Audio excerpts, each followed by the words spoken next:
It's all the above. Van Jones knows what Israel's doing. He's not oblivious. Get out of here. Every single mainstream media figure that goes on television every night and Israel's knows exactly what the Israel is doing.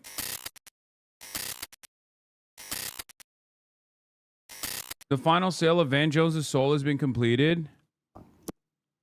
Van Jones has given us a preview of the campaign Barry Weiss and Oracle will run to justify their coming censorship of CNN, CBS News, and TikTok. Their pro-Israel censorship is not censorship at all, they will claim, but rather a counter to an imagined disinformation campaign run by Iran and Qatar that caused these platforms to show what is actually happening in Gaza. Of children conducted by Israel and defended by plenty of folks in the U.S., many of them on Israel's payroll. Leaked documents have already shown that Israel's strategy to make the American public favorite is to triple down on spreading Islamophobia. Yeah, so here's the other thing with these charlatans, okay? Like Van Jones. You guys know my opinion on Van Jones. I hate him. He is a giant piece of shit. He is a cynical political actor. He is a major writer for Israel. Like, he is such a writer for Israel. He was going to, like, third-rate Zionist groups and the events that they were throwing, like the Zionist party, right? Like, that's how much of a he is for Israel. And he's in general. But, like, a lot of these guys don't realize that their consistent advocacy for Israel is new. I mean, it's one of those things where it's like what Miss Rachel said is true. Like, it's going to be a point. We're now at a point where not speaking out against Israel is going to be more consequential than actually defending Israel. Like, people are not actually defending Israel. Not speaking out against Israel is now consequential, okay? Like, in the past, being anti-Israel was unimaginably consequential. Now, not being anti-Israel is actually bad, okay?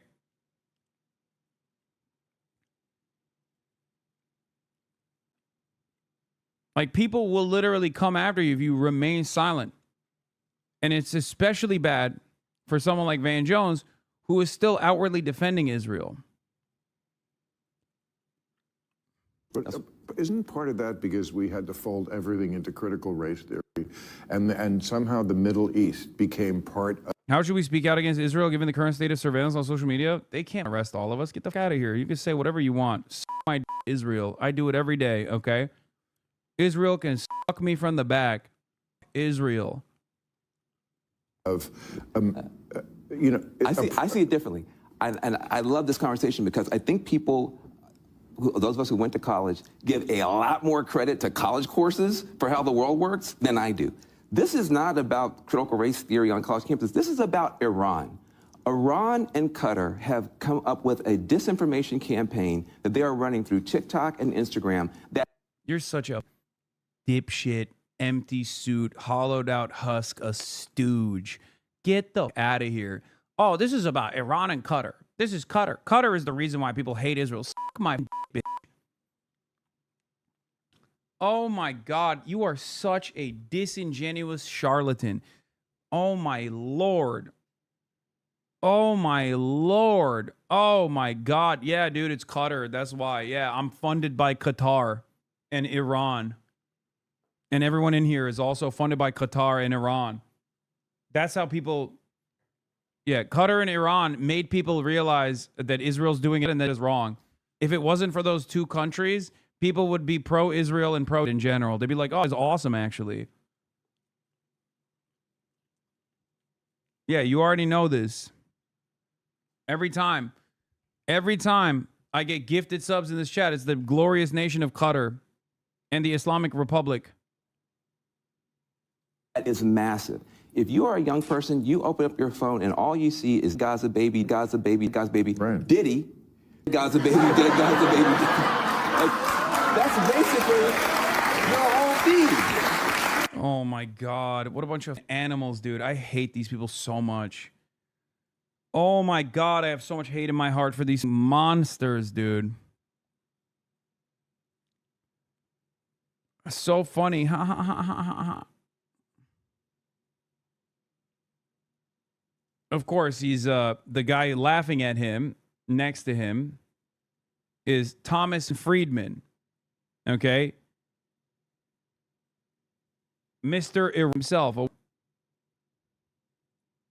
There's that famous Charlie Rose incident. Well, not even an incident at the time.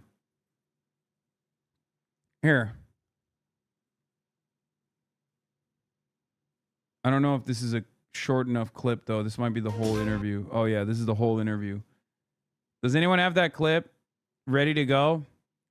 If you want to know what that was, also Faroof, thank you for the 10 community gifted subs. And by that, I mean, thank you, Cutter, for the 10 community gifted subs to the Piker Broadcasting Service. I mean, the only question for these monsters is what Israel is doing is so defensible. Why don't they let independent journalists in the Gaza? I know. God, I hate these assholes so much. They're such barbarians, and they get no punishment for this kind of like they got no repercussions at all for actively defending the Iraq War over and over again. It's just so disgusting to me.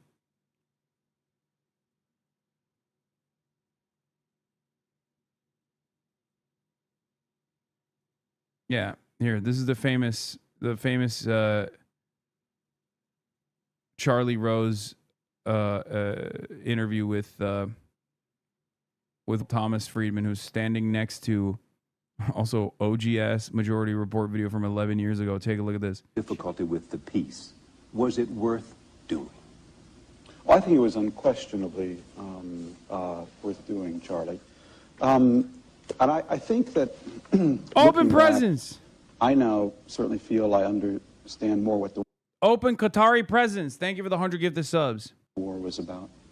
And it's interesting to talk about it here in Silicon Valley, because I think looking back at the 1990s, I can identify that there are actually three bubbles of the 1990s. There was the NASDAQ bubble. There was the corporate governance bubble. And lastly, there was what I would call the terrorism bubble. And the first two were based on creative accounting. The last was based on moral creative accounting.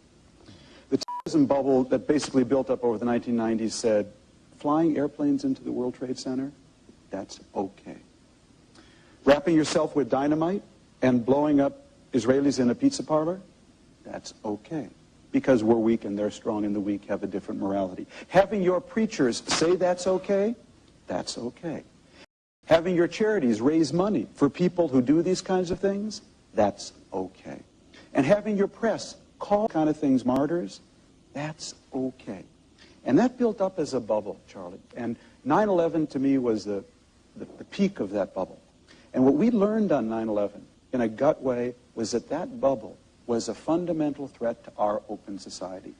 Because there is no wall high enough, no INS agent smart enough, no metal detector efficient enough to protect an open society from people motivated by that bubble.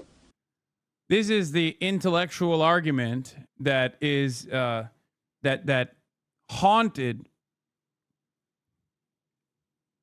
everyone with a brain for a decade plus. They hate us because they ain't us.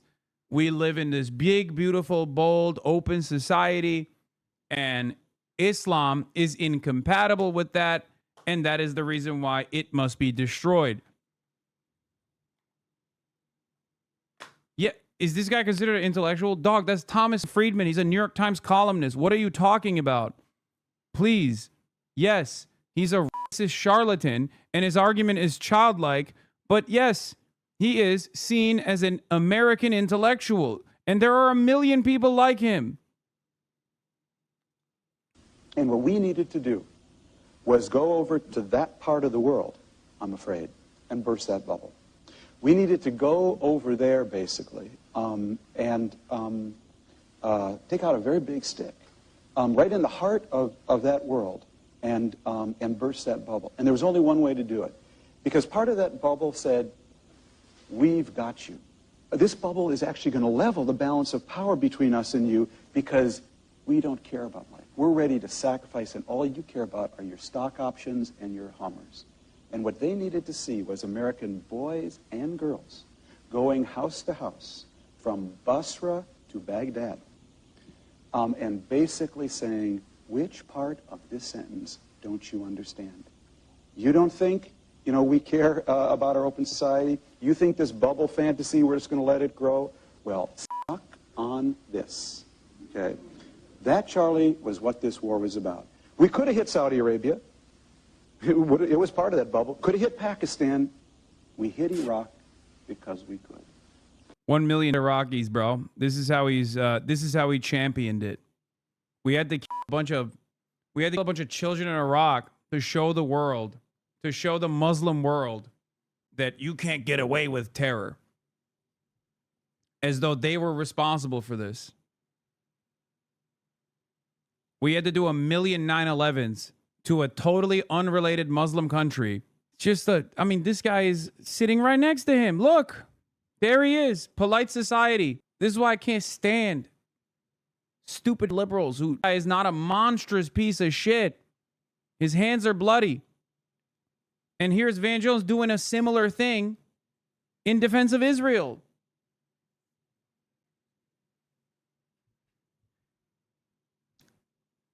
Get out of here.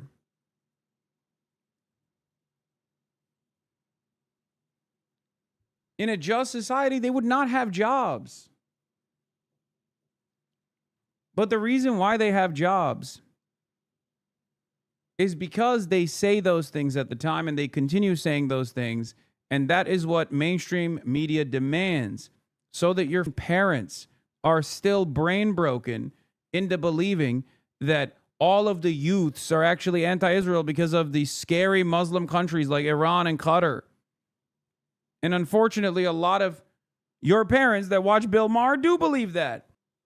So that's not DEI. That is a geopolitical adversary that is like every dump in this panel has their own right-wing attitude about their own pet project. Bill Maher's like, oh, don't you think it's DEI? And Vangel's like, no, it's actually Qatar and Iran that made people hate Israel. But of course, they're all unified on dick riding Israel because that's what it is. You have to suck Israel's piss, okay? Every day. If you want a sweet, cushy major media job, you either need to shut the up about Israel and never talk about it, or if you do, you have to talk about it as though it's the most moral nation. It's the most moral nation. It's the best nation. It's the most moral nation. And all of its enemies are scary Muslims. All of its enemies are scary Muslims that want to decapitate you.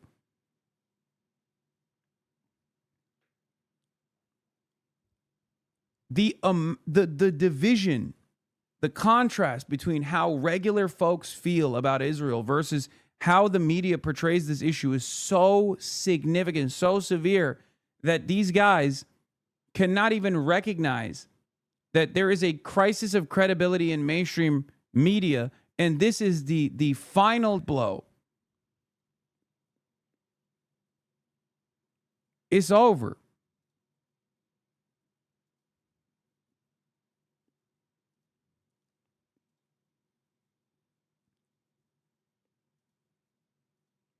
It's done. It's over. Good luck. Netanyahu just announced that TikTok purchases using social media as a weapon of war and pushing pro-Israel for sake. Yeah, except Van Jones is a part of that, for the record. What is this? Every current Zionist talking point destroyed? Okay, we'll do it later.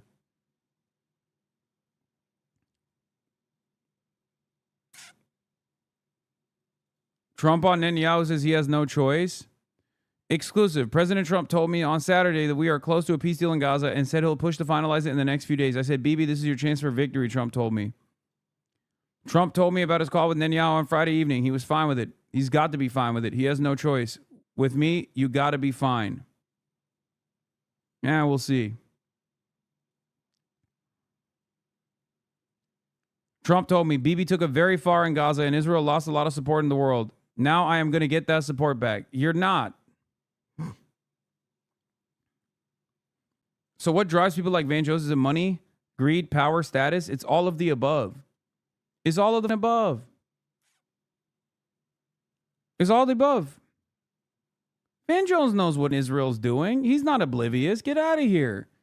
Every single mainstream media figure that goes on television every night and Israel's knows exactly what the Israel is doing.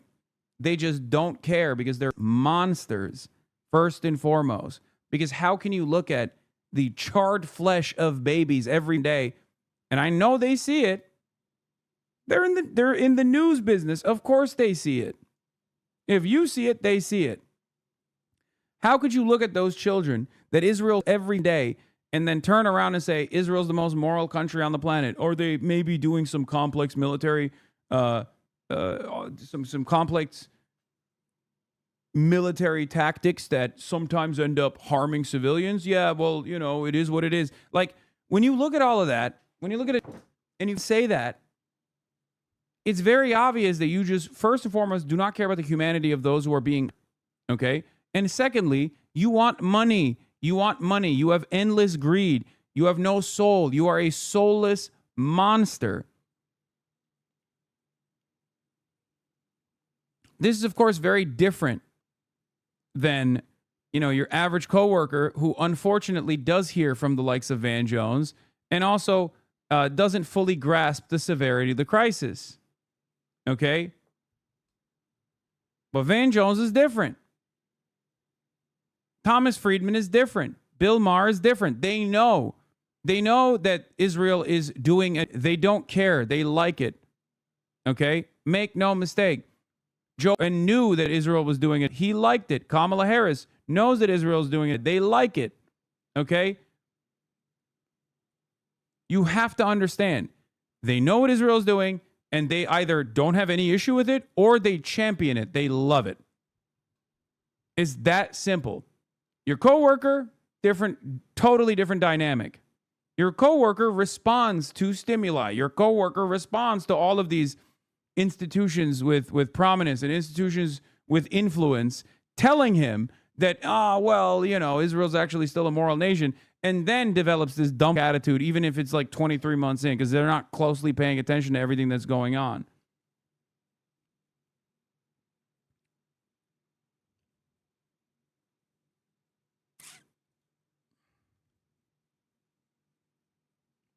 Actually, what were they thinking? Oh, yeah, this was an awesome moment from the New York Times' last ever major endorsement that they did as a newspaper.